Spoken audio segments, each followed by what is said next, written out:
നമസ്കാരം. എല്ലാവർക്കും വൃന്ദ ആസ്ട്രോളജിയിലേക്ക് സ്വാഗതം.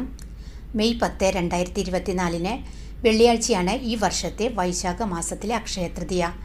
അപ്പോൾ ഈ ദിവസം വീടുകളിൽ മഹാവിഷ്ണുവിനെയും മഹാലക്ഷ്മിയെയും ആരാധിക്കുന്ന ആളുകൾക്ക് ഗജകേസരി യോഗത്തിലുള്ള മഹാലക്ഷ്മിയുടെ അനുഗ്രഹത്തിൽ വർഷം മുഴുവനും ഭാഗ്യവർദ്ധനവും സർവൈശ്വര്യവും ബിസിനസ്സിൽ അഭിവൃദ്ധിയും അതുപോലെ ധനലാഭം ഉണ്ടാക്കാൻ സാധിക്കും.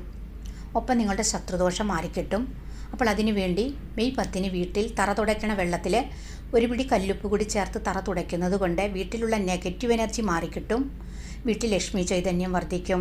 അതുപോലെ നെയ്വിളക്ക് കത്തിച്ച് പ്രാർത്ഥിക്കുന്നത് കൊണ്ട് വിഷ്ണു സഹസ്രനാമം മഹാലക്ഷ്മി മന്ത്രങ്ങൾ ചൊല്ലുന്നത് കൊണ്ടൊക്കെ ഭാഗ്യം വർദ്ധിക്കും. അതുപോലെ ഈ ദിവസം വീട്ടിലേക്ക് പുതിയത് എന്തെങ്കിലും വാങ്ങുന്നതൊക്കെ വർഷം മുഴുവനും സർവൈശ്വര്യവും സമൃദ്ധിയും ഉണ്ടാക്കും. എല്ലാവരും ചെയ്തു നോക്കൂ. വീഡിയോ സബ്സ്ക്രൈബ് ചെയ്യാനും ലൈക്ക് ചെയ്യാനും മറക്കരുത്. താങ്ക്